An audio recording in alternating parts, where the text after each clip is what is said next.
Welcome back. Mounting evidence that Republican leaders received warnings about Congressman Mark Foley and him preying on teenage pages years ago. Foley's former chief of staff, Kirk Fordham, is going to be testifying before the House Ethics Committee, and ABC News is reporting from a source with firsthand knowledge of that event that Kirk Fordham is going to testify that he talked to Speaker Hastert's office after learning that Foley had been stopped while trying to enter the Page dorm drunk.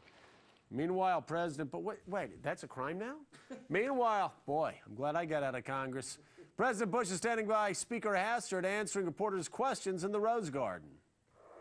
I appreciated Speaker Hastert's strong declaration of his desire to get to the bottom of it. And, we want to make sure we understand what Republicans knew and what Democrats knew. And with 27 days left of the midterm election, is this a house of cards about to collapse? I think it is. Here now, Democratic strategist Laura Schwartz and MSNBC political analyst Pat Buchanan. Pat, it is ridiculous. This Republican story keeps getting worse and worse. Now we find out Jim Colby, openly gay guy, knew about Mark Foley back in 2000, took 3 pages on a camping trip, a 3-day camping trip to the Grand Canyon. Claimed that he was letting him come along because he was a chairman of a committee that dealt with the Grand Canyon. Pat, what's wrong with these people? Seriously, what's wrong with these people?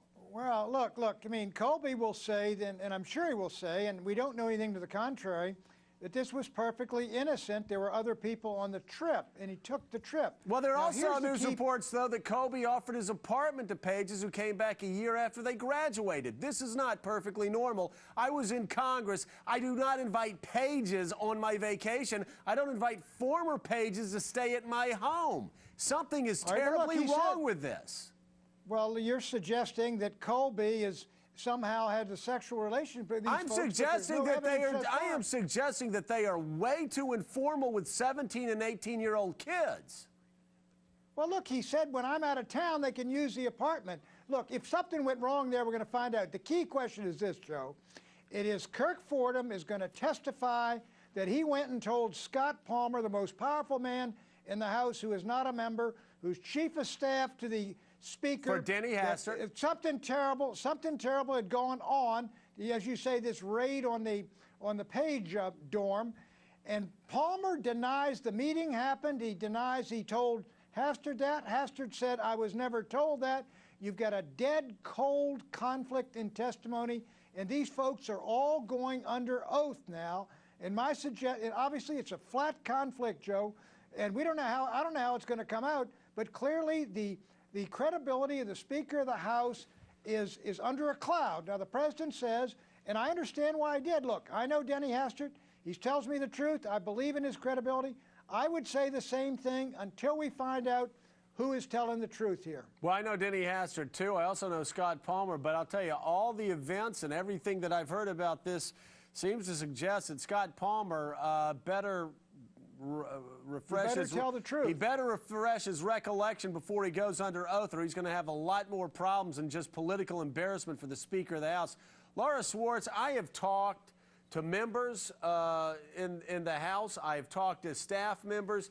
To a man and a woman, they are angry at Denny Hastert. They say one thing in front of the camera, but they really think that Denny Hastert's organization has let the Republican Party down.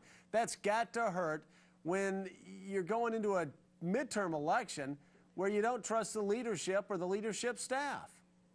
Absolutely. You know, first it was not only Foley's actions, but Hastert's inactions at the time. Now it's Hastert's actions after the fact. I mean, last week he has a press conference to say the buck stops here, and then within the same breath, he blames ABC and the Democrats. And then yesterday, to prolong the story, he holds a press conference in a graveyard, no less. If that isn't foreshadowing, I don't know what is, to tell he's going to fire his staff if they do something wrong. I mean, how big can one bust be?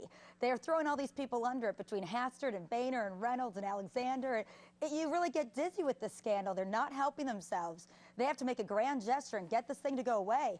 Well, and that's a problem, Pat Buchanan, is the Speaker's alone. I mean, either the Speaker's lying or John Boehner's lying and Tom Reynolds is lying. All these other people are, and of course, they're not going to lie. They're not going to lie Well, they're about not the lying. Speaker of the House. Look. It's the Well, look, Speaker's they're- organization. they've had all right, they're refreshing their memory, Joe, but there's no doubt about it that the credibility of the Speaker is under a cloud, and Scott Palmer is the guy that's vouching for the Speaker, and he's also the guy that's saying Kirk Fordham never met with me and never said those things. He's on the line right there. Hastert has said, if I've been misled by my staff, they're gone. You've got a clear-cut conflict going right there. There's no doubt Hastert did not do the proper oversight. But let me tell you this, Joe.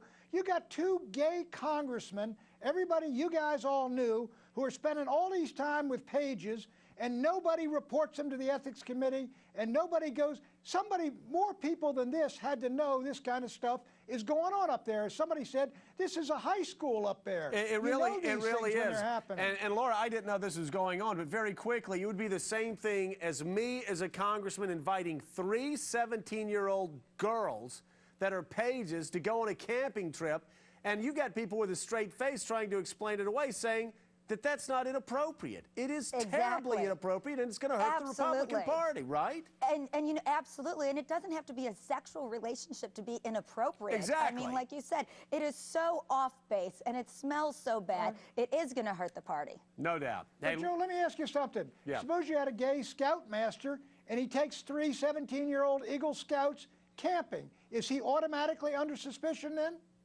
Pat, we'll be debating gay scoutmasters tomorrow night in Scarborough. Hey, Pat, enjoy your time in San Francisco. Laura I'm Schwartz, getting out of here quick. you better get out of there quick. You're outnumbered, buddy. Hey, thank you so much. Be careful, Pat. Yeah, be careful, Pat, out there, baby. Laura Schwartz, thank you so much.